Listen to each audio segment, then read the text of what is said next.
One-way tariffs introduced by the U.S. must be reciprocated. That wasn't Justin Trudeau. That wasn't a liberal cabinet minister. That was Stephen Harper. The same Stephen Harper who spent a decade defining himself as the most pro-American prime minister in Canadian history. The man who arguably understands the Republican mindset better than anyone in Ottawa. And yet, there he was, calling for retaliation against the United States. Normally, getting Stephen Harper in the current Liberal government to agree on economic policy is like trying to mix oil and water. It's a chemical impossibility. They disagree on taxes, on climate, on spending, on everything. But Donald Trump managed to do the impossible. He didn't divide Ottawa, he united it. Because right now something unprecedented is happening in Canada. You aren't just seeing a government reaction, you are seeing a system-wide reaction. Former conservative prime ministers, current liberal cabinet ministers, and global financial heavyweights like Mark Carney are all reading from the exact same script. They aren't panicking. They aren't asking for mercy. They are building a fortress. Trump thinks he's attacking the Canada of 2016, a country that's polite, fragmented, and desperate for a deal. He thinks he can squeeze Canada into submission because historically, that's always worked. But he's wrong. While the headlines are focused on the threats and the noise, Canada has been quietly executing a strategy that nobody in Washington saw coming. A strategy that turns Canada's boring stability into its most dangerous asymmetric weapon. Here is what's actually happening behind the scenes, and why this time the pressure might just break the other way. To understand the magnitude of this shift, you have to look at the anomalies. In politics, when enemies agree, you pay attention. The silence from the usual critics is deafening. It started with that clip from Harper. When a former conservative prime minister warns that Canada must be ready to hit back, that is not casual commentary. That is a signal to his base and to the business community that the old rules of engagement are suspended. Harper is effectively telling corporate Canada, do not lobby for a surrender, stand your ground. But Harper is just the tip of the spear. Look at the alignment. Standing theoretically on the other side is Mark Carney, the former governor of the Bank of England, a man often tipped as the future Liberal leader. In any normal timeline, Harper and Carney would be tearing each other apart over carbon taxes or deficits. But on the issue of Trump, they are virtually indistinguishable. And then you have Melanie Joly, the industry minister, going toe-to-toe with American protectionism. She isn't using the soft language of diplomacy anymore. She's using the hard language of market leverage. This is what analysts call a whole-of-government approach. But it's actually more than that. It's a whole-of-Canada approach. For years, the American playbook for negotiating with Canada was simple. Divide and conquer. If you apply enough pressure, Alberta will fight Ottawa. Ontario will fight the West. Quebec will demand an exemption. The business community will panic and force the Prime Minister to fold. That was the playbook. And frankly, it worked for decades. But that playbook is failing right now. Instead of fragmentation, we are seeing coordination. Why? Because the threat isn't just about tariffs on milk or lumber anymore. It's existential. Trump isn't just asking for a better deal. He is challenging the fundamental sovereignty of the Canadian economy. And when the threat is existential, the usual political games stop. The luxury of partisan fighting disappears. We are watching a Canada that has decided to stop reacting to Donald Trump's moods and start structuring its economy to exist despite them. And the architect of that structure? He just gave a speech that changed the intellectual foundation of the country. Let's talk about Mark Carney. He went to Davos recently and delivered a speech that people in the financial world are still whispering about. He didn't use soft diplomatic language. He was surgically blunt. He said, and I quote, "The era of automatic globalization is over." Now that sounds like an academic sentence, but let's unpack the violence in that statement. For 30 years, Canada's entire economic model was based on one assumption: The border is open. You build a car in Ontario, you sell it in Michigan. You drill oil in Alberta, you pipe it to Texas. It was easy, it was automatic, and it was guaranteed. Carney is saying, that world is dead. It's not coming back. He argued that trade, finance, and supply chains are now being weaponized. And in a world where your biggest trading partner, the United States, is weaponizing the border, you can't just hope for the best. You can't just rely on friendship. You have to hedge. Think of the Canadian economy like a house sitting right next to an active volcano. That volcano is the United States economy, massive, powerful, but increasingly volatile. Now, you can't move the house. Geography is destiny. You can't tow Canada across the Atlantic, but you can stop pretending the volcano isn't there.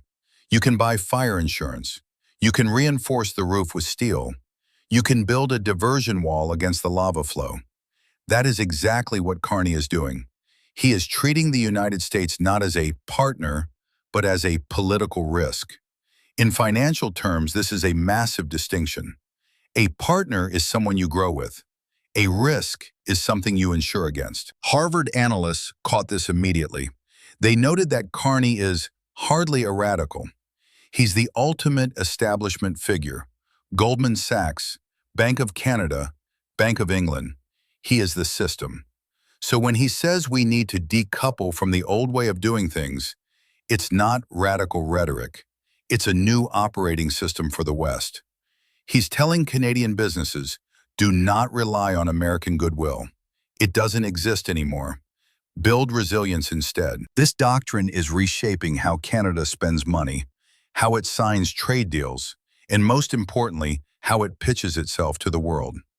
It is the intellectual pivot from integration to independence.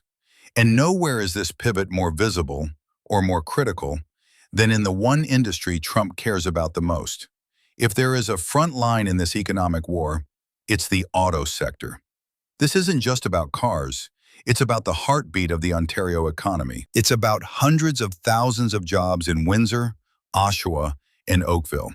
Trump wants those jobs. He wants those factories.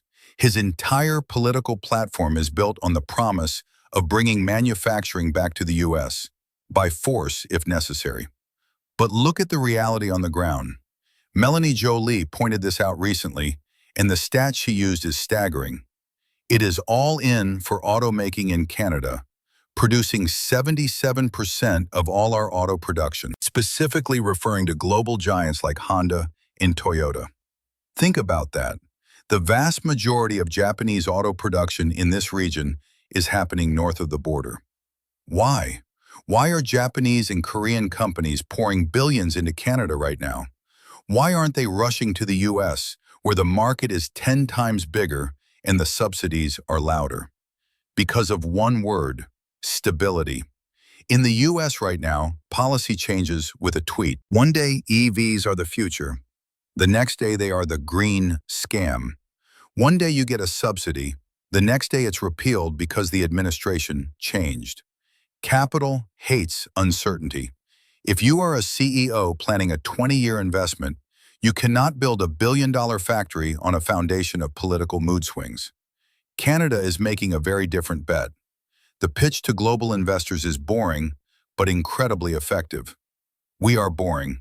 Our rules don't change every 4 years. If you build a factory here, the law will still protect you in 20 years. This is the stability premium. And let's look at the human cost here, because that's what makes this strategy resilient.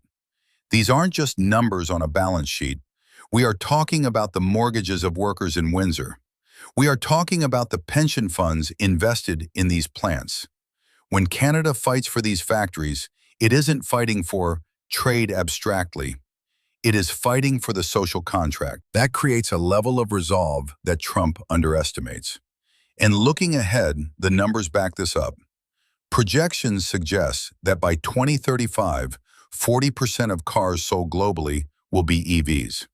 Canada is locking in the supply chain for that future, from the lithium mines in the north to the assembly lines in the south. While Washington fights a culture war over whether climate change is real, Ottawa is quietly cornering the market on the technology that solves it. It's a long game. Factories have inertia. Once a battery plant is built, you can't just pick it up and move it to Ohio because a president gets angry on a Tuesday. It stays. That is structural power. And it's much harder to break than a trade deal. But economic structure is only half the battle. You can have strong factories, but if the border closes, you still have a problem. That's where the second half of the strategy comes in. Leverage. For a long time, Canada was afraid to use its leverage. We didn't want to poke the bear. We thought if we were nice enough, the bear would leave us alone. That attitude is dead. Remember the aluminum and steel tariffs from the last round? Canada still has a 25% retaliatory tariff structure ready to go. We kept it. We didn't dismantle the legal framework when things got quiet. Why? Because you don't throw away your shield just because the arrows stop flying for a minute. This is part of a broader strategy analysts call variable geometry. It's a fancy term for a simple concept. Make friends with everyone who isn't the United States. Look at where Canada is deploying its diplomatic resources. We are deepening ties with the European Union, positioning Canada as the resource hub for Europe's energy transition, replacing Russia. We are expanding into the Indo-Pacific, strengthening ties with Japan and South Korea, telling them, we are the safe entry point into North America. You can bypass the chaos of Washington by anchoring in Ottawa. We are creating a web of alliances that makes Canada harder to isolate. If Trump sanctions Canada, he isn't just fighting 40 million people north of the border. He is disrupting the supply chains of his European allies. He is angering his Japanese security partners. He is breaking the North American energy grid that powers New York and Boston. The porcupine strategy is in full effect. Canada isn't trying to kill the bear. We are just making it too painful for the bear to bite us. And here is the ultimate irony of this entire situation. Donald Trump, the man who wanted to turn Canada into a vassal state, is actually the one responsible for making Canada truly independent. He forced us to grow up. Before 2016, Canada was complacent. We were asleep at the wheel, happy to just ride in the sidecar of the American motorcycle. But Trump kicked us out of the sidecar. He forced us to buy our own bike, learn how to drive it, and map our own route. He is the accidental founding father of a new, more resilient Canadian economy. We should almost thank him, because without that pressure, Harper wouldn't be agreeing with liberals, Carney wouldn't be rewriting trade doctrine, and businesses wouldn't be diversifying. Pressure creates diamonds, and right now, Canada is hardening. So, where does this leave us? The next few months are going to be loud. There will be threats. There will be angry posts on Truth Social. There will be moments where it feels like the relationship is breaking. But I want you to look past the noise. Look at the structure. Canada is no longer reacting. It is no longer playing defense. For the first time in decades, Ottawa is playing a proactive game. We have the resources the world needs, from critical minerals to clean energy. We have the stability capital craves.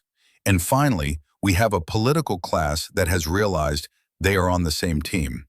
The era of being the polite neighbor who apologizes for taking up space is over.